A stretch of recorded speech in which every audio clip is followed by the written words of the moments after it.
Ladies and gentlemen, welcome to the Daniel Hendrick Experience.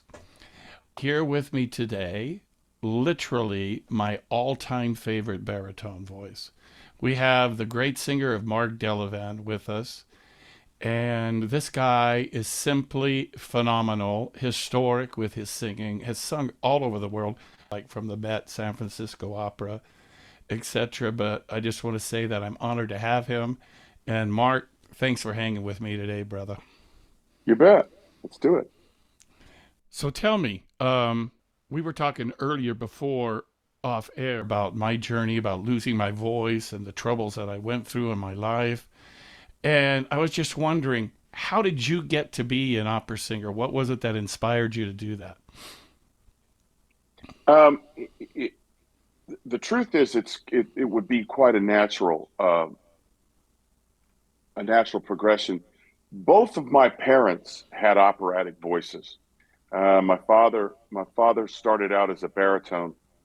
Um, in fact, there was a point, and it was somewhere around our days at City Opera, where I called him and said, "Hey, Dad, I have sung all of the roles you ever sang." He sang Don Giovanni. He sang, I think he sang Bartolo, and I didn't, or Bartolo. I didn't want to sing Bartolo. He sang the title role of Don Giovanni, the title role of Rigoletto. He sang Scarpia and Escamillo. Those were his big words. And I called him when I finally sang Rigoletto, and I said, "Hey, Dad, I sang all the roles." In fact, my mother and he sang Tosca together at North Texas State University under the direction of the famous Met tenor Eugene Conley. And it's interesting. My mother tells a story that somewhere in the second scene, the famous knife, got lost. And I said, "Well, Mom, what did you do?" She said, "I stabbed him with a banana." So, the fatal banana stabbing. All of that, and I'm told that um, my mother was singing the role of the mother in Minotti's "I'm All in the Night" Visitors, and when the page grabbed her arm, I screamed and had to be taken out bodily. So I grew up with that stuff, and by the time I was in high school,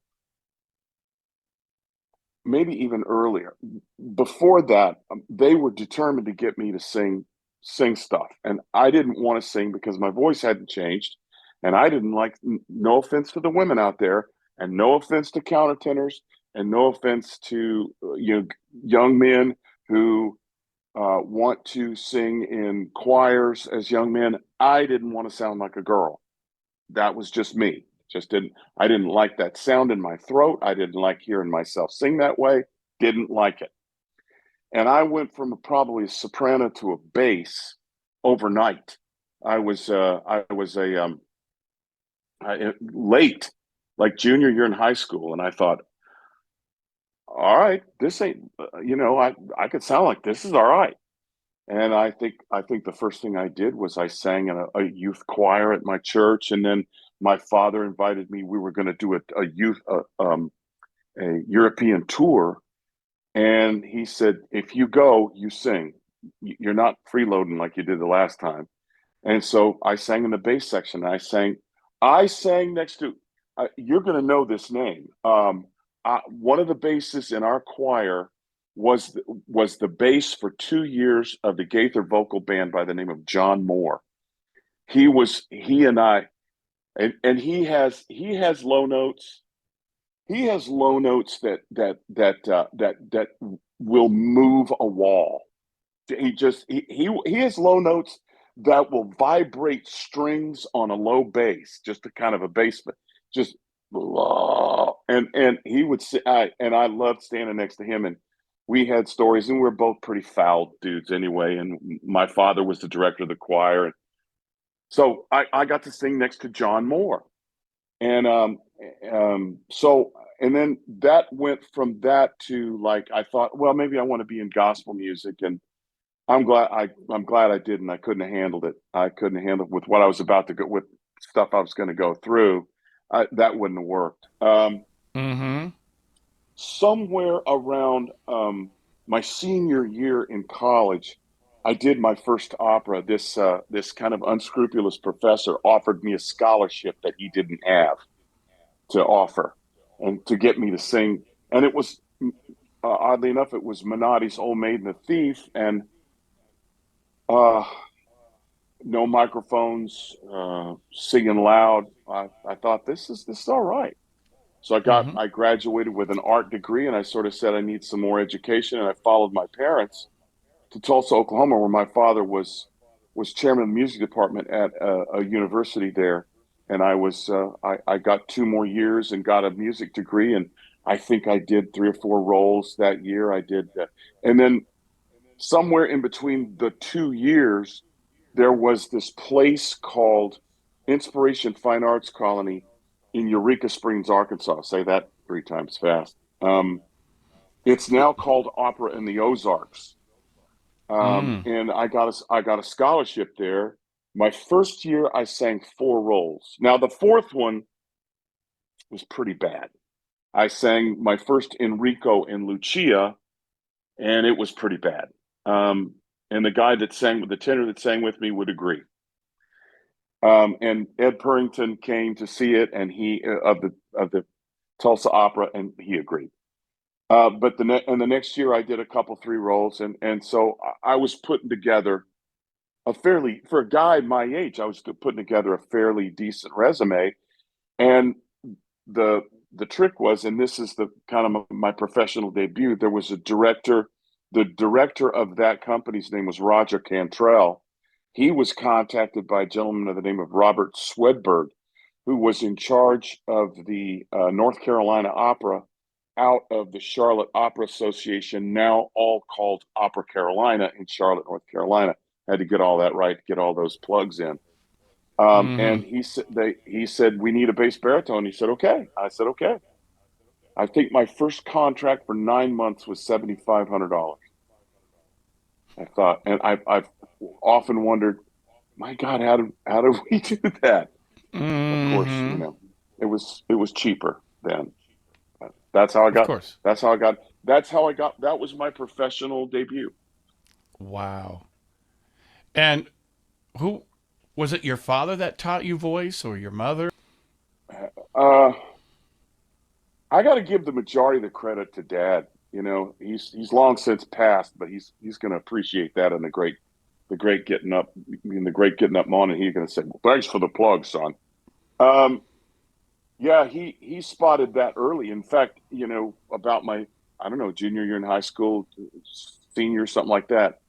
He sat me down at our house and he said, "You've got it."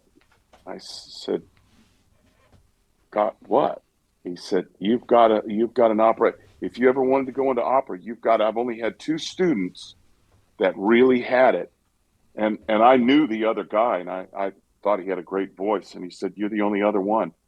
And then of course, dads being dads, he had to throw in a few. He had to throw in, but your musicianship needs a little work. I thought, thanks, Dad, which probably saved me a few more years because Mm-hmm. I could be defiant and arrogant and say, "Dad, no thanks. I've got plans." Which I'm reminded of a scene from Evan Almighty, and it's based on a joke. It's based on a joke that we tell. Um, and Evan is standing outside his garbage, and his beard is already growing long, and he's standing next to Morgan Freeman. He says, "You don't understand. I've got plans. This is what I'm going to do. Blah blah. This is my plans." And behind him, Morgan Freeman is just cracking up.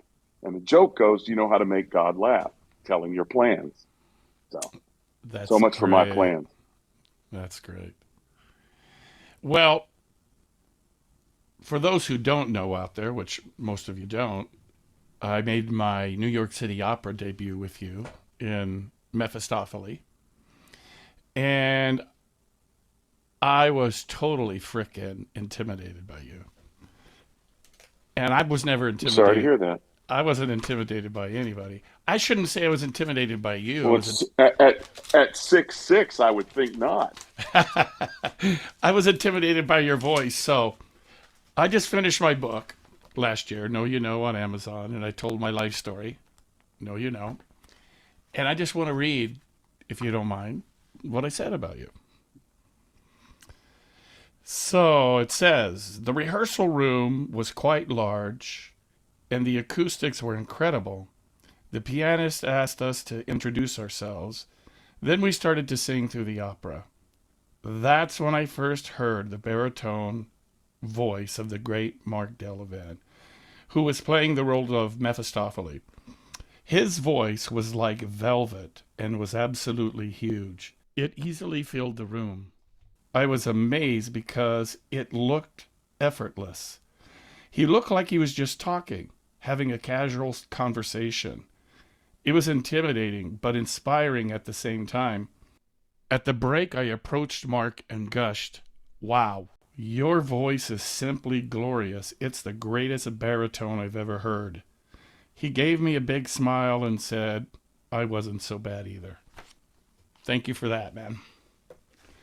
And for those of you who haven't seen, there we are in Mephistopheles at New York City Opera. Remember that? For those of You you who don't know, that is a costume. I am not naked. Need and you told need to throw that in there. you told me an awesome story earlier about the Met Cafe too. Can you tell that Oh yeah, again? I remember we hit it off quite quickly, you and I, and we were hanging out quite a bit. Um, and I think we were doing the cover gig. We were covering Stephen Frederick West and Alan Glassman, who is also, by the way, a close friend even now to this day. And we were doing the last two performances and covering the first four or six, and I don't remember which it was. And one day it was a rehearsal, it was the end of rehearsal, and you said to me, "Do you want to go to the Met Cafe?" And I said, "We don't have Met IDs." He said, "They will take our City Opera IDs." And I said, I think I said something like, "Are you out of your mind?" And you said something like, "Let's envision it. We belong there. Let's pretend like we belong there." And I went, "All right, we on then. Let's go." And we walked over there a distance of about, I don't know, 200 yards that seemed like 8 miles. We Mm-hmm. went down. We went up to the security desk, flopped our IDs. And the guy looked at us and went, "Okay." And I thought, wow, that was tough.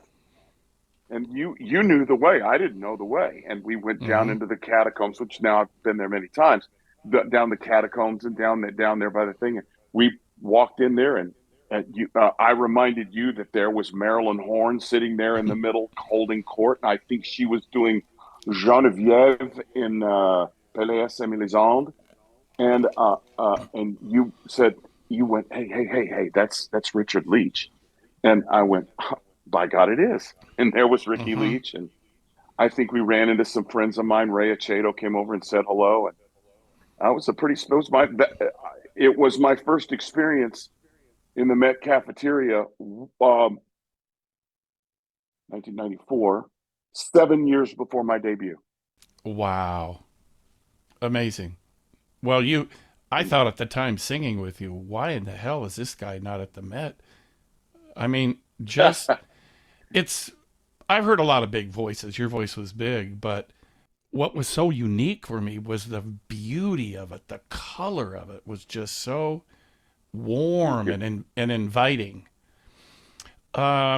Anybody knows my stories over the years knows that I've always said that about you, even when you weren't present. So I'm not just I appreciate that. I blowing up use your the skirt. advertisement. There you go, man. Tell everyone you know. There you go.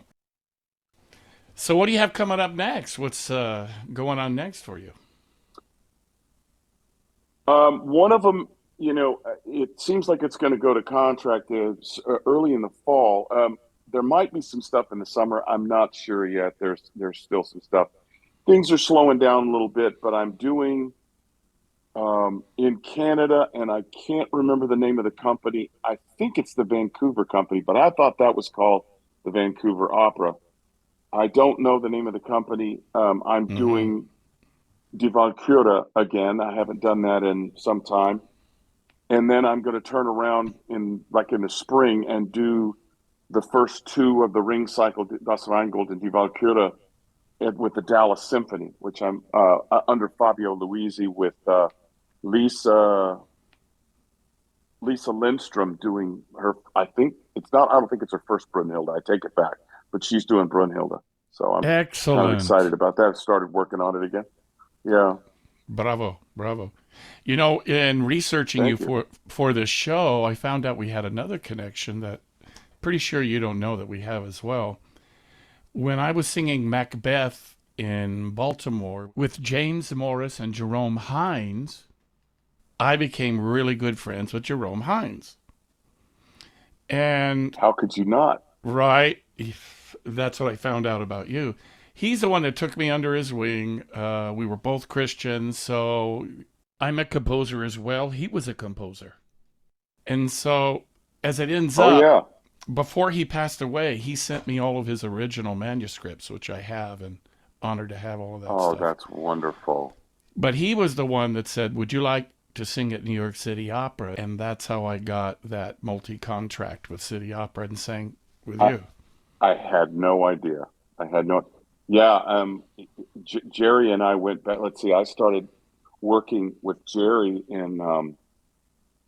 This is also part of my story. This is, I guess, it was '92. It was '92, and I couldn't buy a job. My marriage was ending. We were soon to be separated, and I had sung for the Portland Opera in '89. Was it '89? No, it was '88. Oh my gosh! And Jerry was there doing something with the symphony, and we were all staying at I think the Mark Hopkins Hotel. I think that's the name of the place. I don't remember. And I'm walking in, and there he is, all six, seven of him, walking in. And I introduced myself, and I said, "You're a big inspiration to me, both as a Christian and as the singer." He said, "Well, next time you get to New Jersey and New York, listen, look me up." And he writes, as God is my witness, he writes Jerry Hines and his phone number in Scotch Plains, New Jersey. Look me up. And I thought, oh wow, that would be. Well, are you making a He says he's blunt. Jerry Mm-hmm. is blunt, blunt as an elbow strike. He'll say, Mm-hmm. "Are you making a living at it?" I said, "Yeah, for the most part." And at that time, I kind of was. I didn't know really what a living was. And he said, "Well, if that ever changes, look me up." So '92 came, and I'm crashing and burning on multiple addictions and arrogance and thoughtlessness, and at the same time, there's this transition. There's this little gap from being a young professional to being a working professional. There's this weird little gap, and if you negotiate it properly, well, everything's going to be fine. I didn't, Mm. and so I'm kind of out on my ear, kind of wondering how I'm going to make a living. And I contacted Jerry, and there wasn't any money. They had lost their funding from the state of New Jersey, and so he told me that, and he said, "Well, come sing for me down here at Omti." And I drove down there, and I went in there, and their office buildings were pretty awesome. They're right off to the side of. They were right off to the side of Symphony Hall, which is on Broad Street in Newark, which now is now owned by the Boys Choir, Mm. Newark Boys Choir. But at the time, the neighborhood was not. Newark is not a nice town. Newark just Mm-hmm. is just not. And I drove down there and parked and went in there, and I had sung for the New Jersey State Opera a couple of times, and so I knew my way around. And I went back there and I sang for him, and they had somebody play for me, and I sang. I think I sang "Eri tu" from Ballo, Un Ballo in Maschera. And he says, he sits me down. He says, "Well, I respect that technique. Yeah, thank you. Okay. Does that happen often?" he had me read his second book when we were in Baltimore, and I said, Jerry, that ain't gonna work, man. I said that might work for a bass, but that doesn't work for a tenor. And he said, "Shut up! You don't know what you're talking about. You're just a kid." I'm like, "Okay." Yeah. Well, yeah. He said you're using that kind of Malarkey technique. So and so used. Cal Marsh used it, and the Italian baritone. Ettore Bastianini sang, and he sang "Vedi tu che macchia," like that. And I thought that's not bad. And he said, but the baritones that I knew that had big careers, like Leonard Warren and Robert Merrill, and I'm going, oh, right? Mm-hmm. They sang like this, and he reared back and sang the first, right, and about peeled the skin off of my face, and that was my first lesson of being up close and personal with that kind of thunderous sound. And he said, "Yeah, you're exactly the voice that we want to have to work with." And one of my first things was a master class with Franco Corelli, and I thought this doesn't happen. And Mm. Governor Tom Kaine was in the audience. Um, Tony Curtis was there, Huh. the actor, Right. and Sure. it was all star weekend, and I didn't sing particularly well, and Franco Corelli was not particularly helpful. God rest his soul.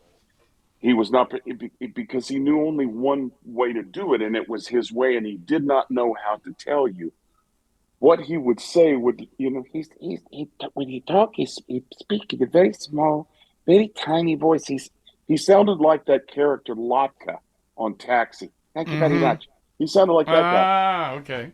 and but he said you have to open down to your toes, and of course that's imagery, and I didn't know what that meant.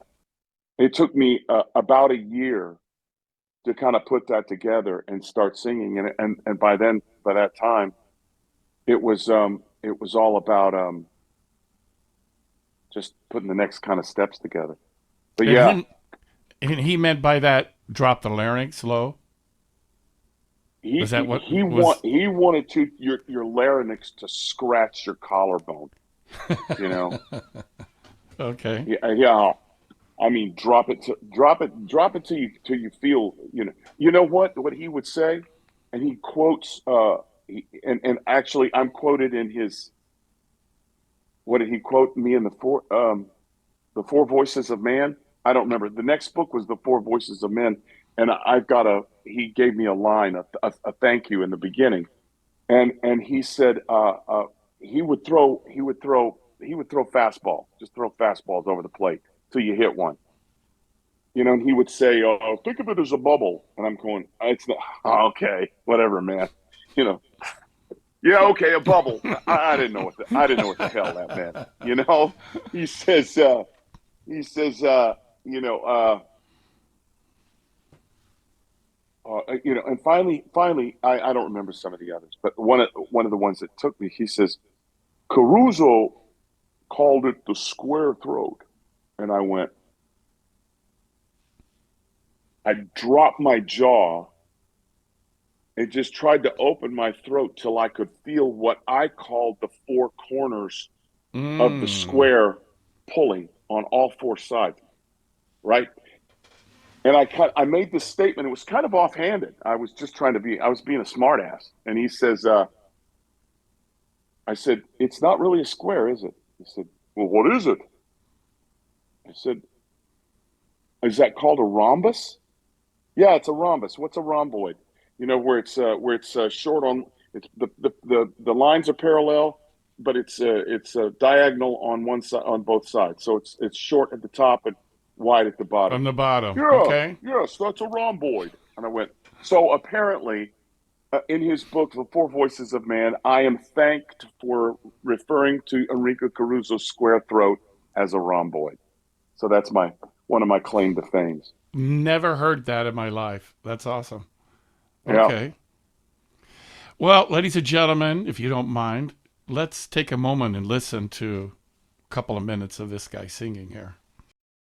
Chi la trasformata qual ombra maledetta e discesa fra noi chi l'ha insidiata il talpa troppo vecchio il tinca forse no no non pensa beve e dunque chi Luigi no se proprio questa sera voleva abbandonarmi e m'ha fatto preghiera di sbarcarlo a Roma ma chi sarà squarciare le tenebre vedere serrarlo così tra le mie mani gridargli sei tu e gridargli sei tu il mondo livido sorrideva e la pena sei tu so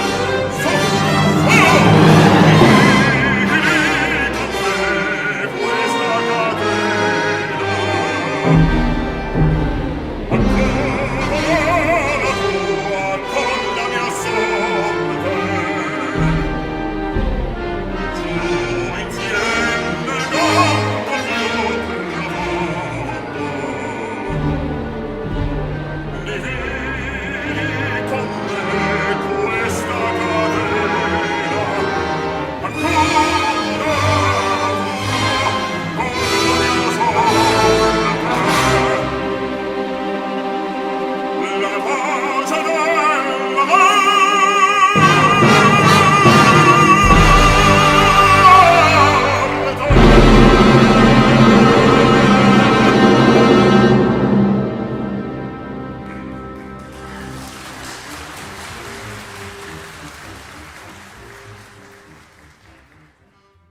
Only two words for that. Damn, boy.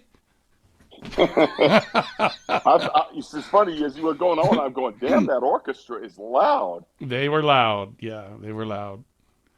And if they're a bit too loud over your voice, you know they were They were loud. definitely they were It loud. was the first time Lou Salimna was conducting that piece, so I don't think he didn't have the same kind of sensitivity that he would have with Butterfly, or he's a Puccini master, and Hmm. he didn't. So I kind of you sort of say thank you, just a chance to do the role again. It's a great role.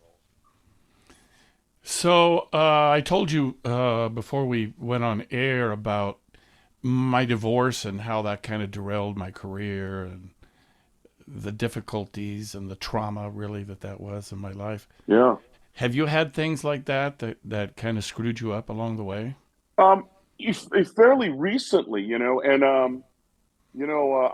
was married to this lovely woman for 23 years, and I thought, we were negotiating the pandemic pretty well, I thought. And there was just an awful lot of fear regarding money with her. And, I can't say it online, but there's evidence that there might be a third party. I don't know. I don't know. I can't. Hmm. That's irresponsible for me to say, even. But but there was some evidence, and there's nothing you could do about it.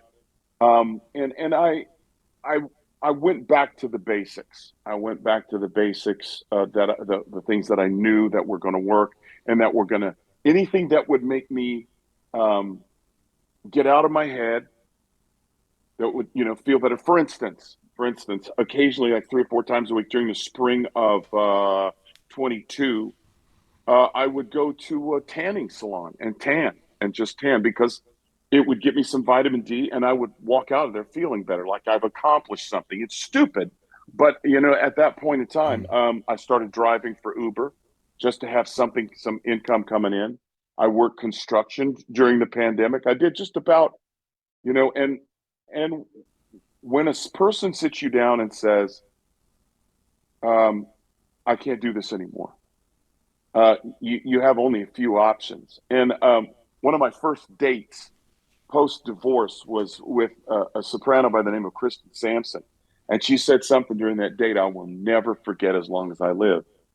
And we were talking about our divorces, and she said I don't want to be married to someone who doesn't want to be married to me. And I had I kind of I was a little stunned, and I went, that's it. That's it. That's all. Mm-hmm. And then it was you made a very good point about the trauma because I had a lot of PTSD, and I went back to I got some therapy. My therapist is good. She's not great. She's good. And but she kept directing me in different ways. There was a men's breakfast get together at my place of worship, and I went there and at 7 o'clock in the morning and on a Wednesday, and I realized, it would be better if I could. I'm not a morning person, not at all. But there was a meeting around the corner from my house at Morristown Unitarian Fellowship, oddly enough, in Morristown, New Jersey, um, of, of the anonymous variety, and I started attending that 6 mornings, and they're Mm. very positive. They're very funny. It was a very funny meeting, and I didn't wasn't in the mood to be funny. But I'll tell you, you need to laugh. You need because there was a lot of absurdities about it. There's even some absurdities that have come up fairly recently.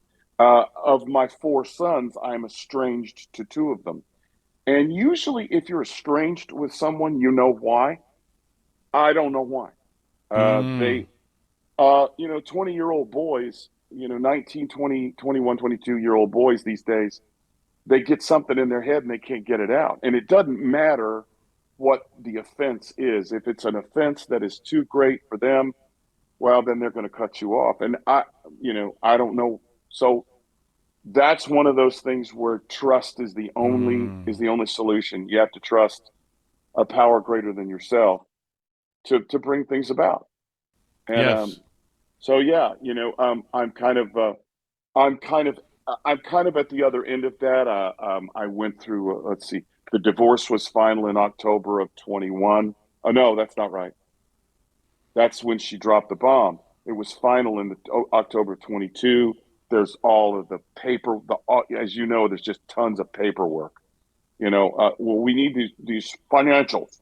What does that mean? Well, you need this a stack of paper this thick to prove that you actually. So Right. all of that, getting a lawyer, paying for the lawyer, and then there was selling our house. I lived in the house from August. We lived in the same house for let's see, February, let's see, October, November, December, January, February, March, April, May, June, July, August. We lived in the same house for 10 months, which was very unpleasant. And Right. while we're going through then she moved. So I come back from a job in Maine, and she's moving out. You didn't bother to tell me that. Well, I didn't want to ruin your job. Well, you didn't mind ruining the job with the Metropolitan Opera, did you? You don't say these things because there's no point in saying anything because the arguments are all over. There's nothing left to argue about. And we got,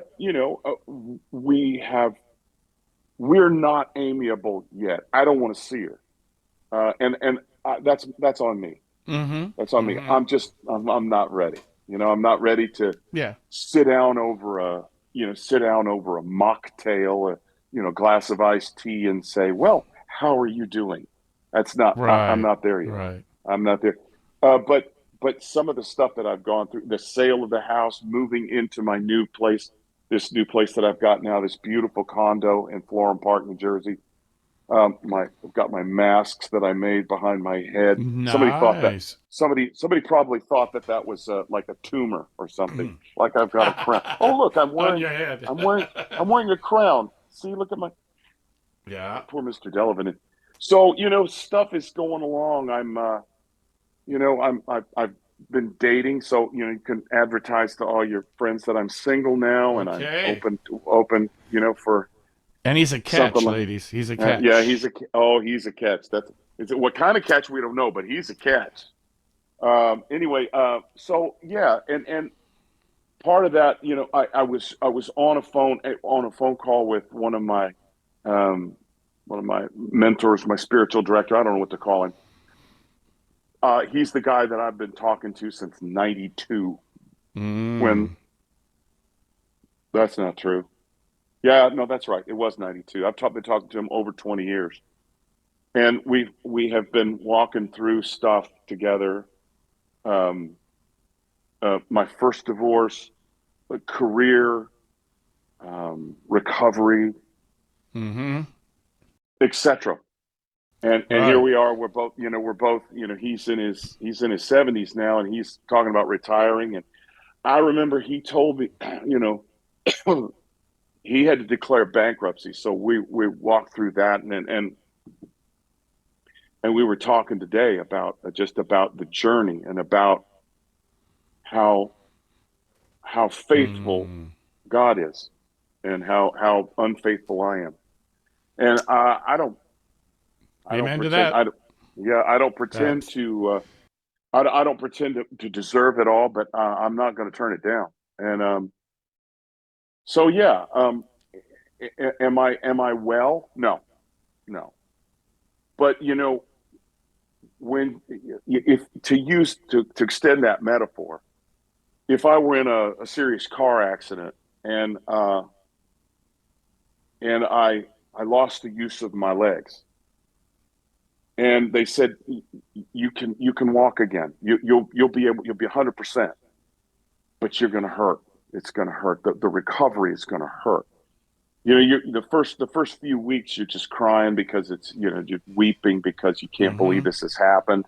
You can't believe after the shock is worn off, you weep because these things have happened, because you're losing this relationship of 20 years, and you're losing the use of your legs, to extend the metaphor. And then the work starts, and that hurts too. And there was stuff to Mm-hmm. go through. There was awful stuff to go through with my kids and my and cars and the dog. I haven't seen the dog. I haven't seen the dog in over a year, and I miss the dog. I really miss the dog. I Wow. miss Grace. I've thought about getting a dog, and then I think again, and I don't get a dog. Gotcha. It would take a change in circumstances. That being said, uh, I'm walking again. I'm walking again. Am I running? Am I 100%? No, I'm not. But it has been a long, long, painful journey. But I'm like I said, I'm walking again, and that's a good place to yeah, that's a Well, good place to sign off on that question. I've been listening to your like your testimony of your experience online helping other people, because that's a Mm, big part of recovery. I think you agree, is sure, it helping is. other people. Yeah. And I had several of those that I talk about in the book, Know You Know, on Amazon, folks. But one I wanted to share with you because you were kind of a part of it. When I was making my debut there with you in Mephistopheles, I went to lunch, actually to a bar with a couple of the other singers. I don't even remember who they were.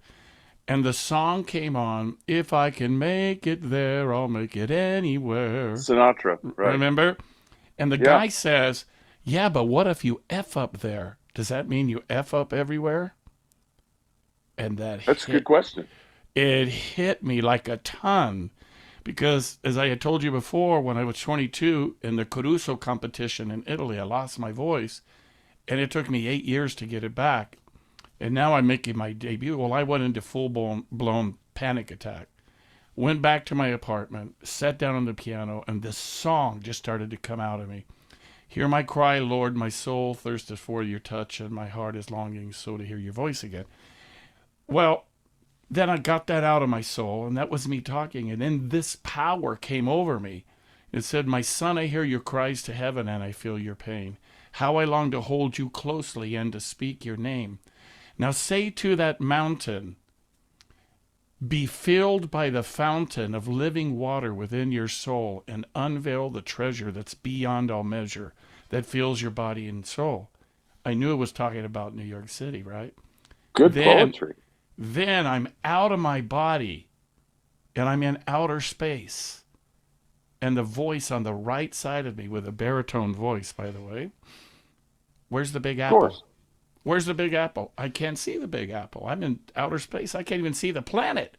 So this happened about 20 times. Where's the Big Apple? Where's the Big Apple? Where's the Big Apple? Finally, I see. And the voice says, it's not so big, is it? And whoom, back into my body. And I walked onto the stage with you and felt like I owned the theater. And sang It, your ass off, as I recall. thank you. And that's the power God has with us to be Yeah, able amen. to change us like that. That's right. Amen.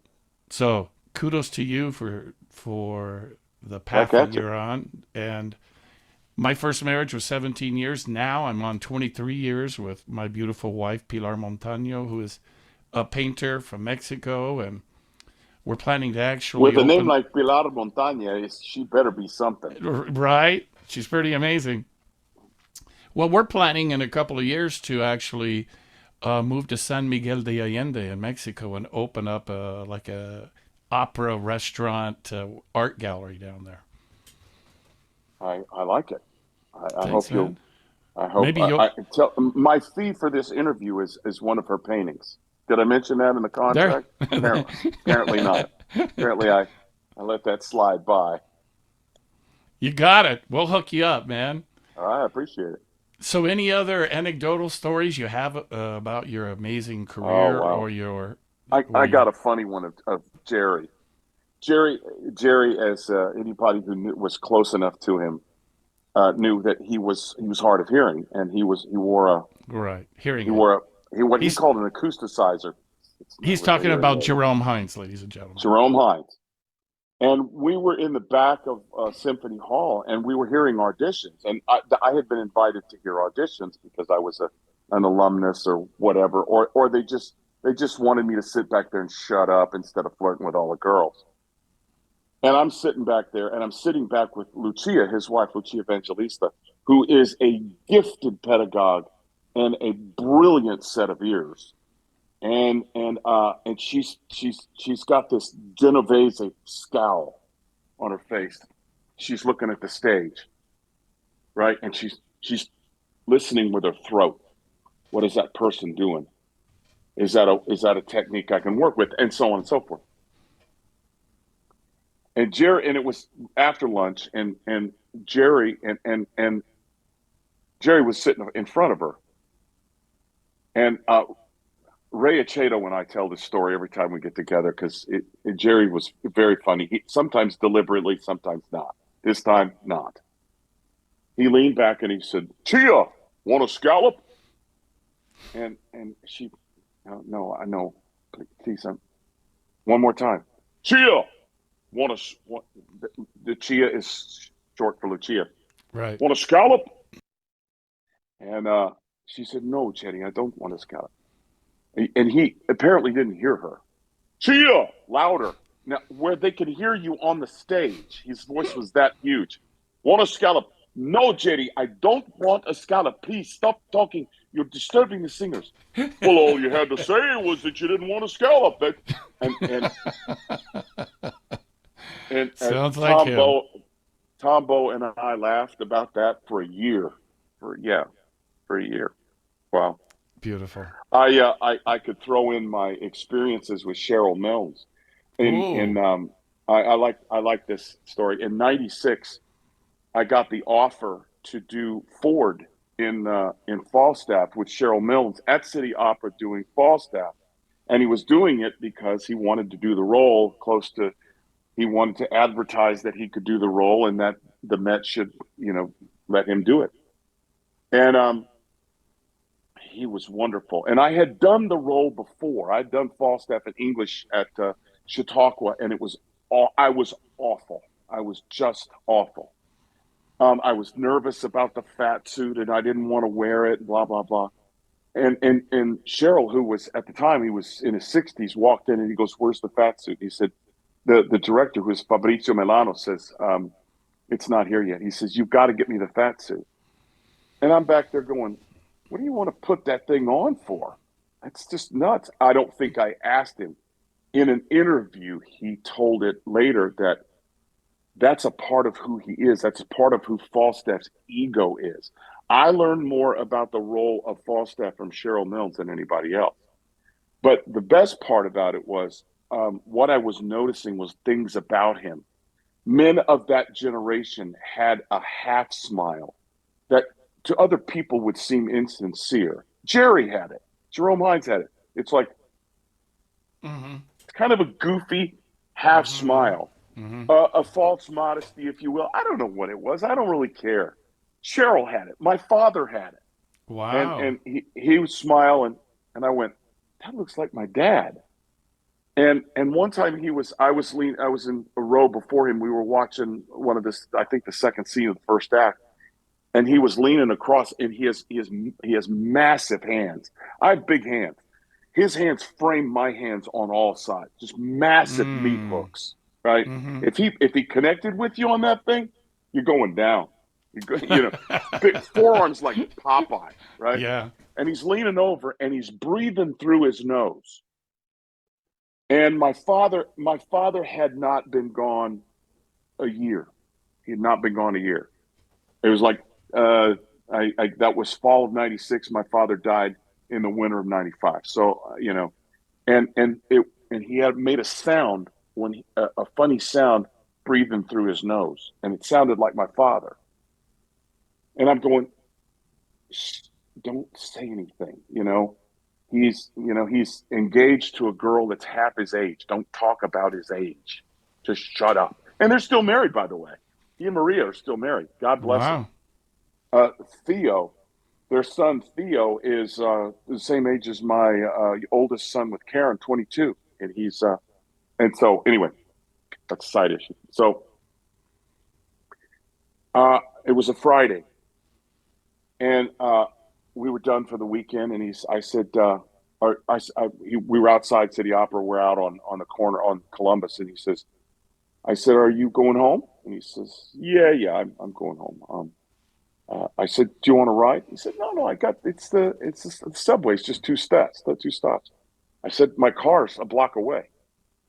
So I'm getting in my car, my Lincoln Continental Town car that was given to me by my mother after my father died, and Cheryl Mills is singing and sitting in the front seat, and I'm kind of pooping myself. I'm going to edit my normal vernacular. I'm Mm-hmm. Of pooping course. myself, Right. and I'm going, I can't believe this.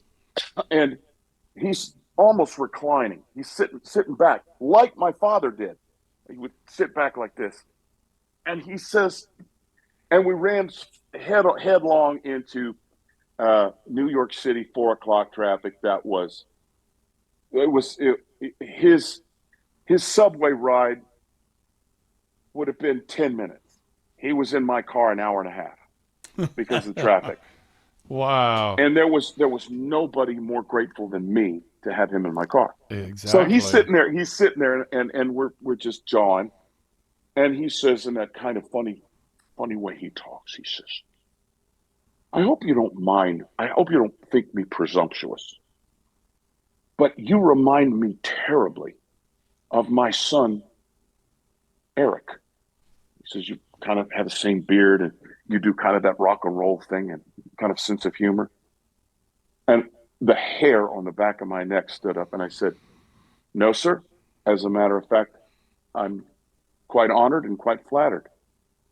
And I hope then that you will not think me presumptuous to think that you remind me of my father who just passed away. Wow. And he stopped, and when he was moved, he'd do this with he'd nod his head Mm. and put his lower lip over his, he said, nope, I'm honored. And from then on, I just saw him a couple of Wednesdays ago. There was their voice experience thing. And there was their voice experience. They honored George Shirley, and gosh, Mignon Dunn was there. George Shirley was there. Neil Schickoff was there. Tony Mm. Lachur, Jimmy Morris was sitting at their table, and so everybody and their dog was there. and I sang a couple of numbers. I sang the Te Deum from Tosca, and from his table, Tony Latura made a guest appearance as Spoletta, and and once again, it was like no time had transpired, and being with Cheryl Milnes was a little bit like being with Jerry. So that kind of brings it full circle. So Wow. You it's give me chills. yeah, it's one of my favorite things about Wow. I had another moment. Matthew Epstein had a party, and he had a party over at the Armory, and he had all of his friends sing. He had his friends come and sing the stuff that he wanted to hear. And one Mm. of the things that we sang was Ralph Vaughan Williams' Serenade to Music, and I think I sang the low bass part because I had lower notes than Jim Morris, which doesn't Mm. make any sense. And he wanted me to sing uh, the Wotan's last Abendlich from Das Rheingold, and because that goes back into from Jimmy to George London. He had all kind of association with that piece. And when I got done from the back of the hall, he said, Matthew says, "Wow," like that. But the best part was we had to walk the length of the hall because all of the singers were hanging around the back. Jimmy met me and wrapped me up in a bear hug, and just so I'm getting this. I'm Love. getting these getting some love from Jimmy Morris and Jerome Hines and Cheryl Milnes. It doesn't get a whole lot better than that. Legends. Yeah. Legends, man. Somebody said at the same party on the Wednesday on this Wednesday. This is only a couple weeks ago, and I can't tell that story. I'll tell it off the air. But Okay.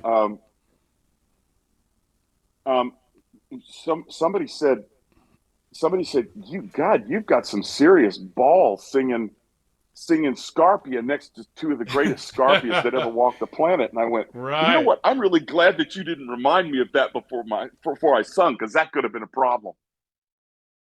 Well, I Anyway, can tell you one thing, brother. Excuse me. You can hang in there with any of them. thank you. Appreciate it. Absolutely. And for me, I've said it off the air many, many times. So those people that know me, you are the greatest baritone I ever heard in my life. I appreciate Beautiful. that. Beautiful. Thank you. It did something to my DNA. So All right. masculine. Yeah, so masculine sounding, and but yet, as they say in Spanish, caricias. It was, Caricias. yeah, really, really beautiful. And you are a legend. You're up there with those guys, and I'm really Appreciate honored it. that you took the time to share these stories because people out there they want to hear it. So there we have it, ladies and gentlemen, the great Mark Delavan. What a fascinating story. What a transparent story that Mark shared with us about his difficulties along the way and the struggles that he had to go through in life, as we all do. So many times people look at opera stars and they think, oh, their life is so glamorous and so awesome. But they don't realize that they have the same difficulties of life that everybody else does. So, Mark, once again, thank you for sharing that. It was a real blessing. And, ladies and gentlemen, by the way, if you're interested in finding my book, Know You Know, you can go to danielhendrick.com, and there's a section there for the book where you can get it. It really tells my journey of becoming an international opera singer, losing my voice, and then getting it back many years later and singing all over the world. You can find that at danielhendrick.com, as well as the podcast for Daniel Hendrick Experience. So hope to see you again, and until next time, God bless. Take a breath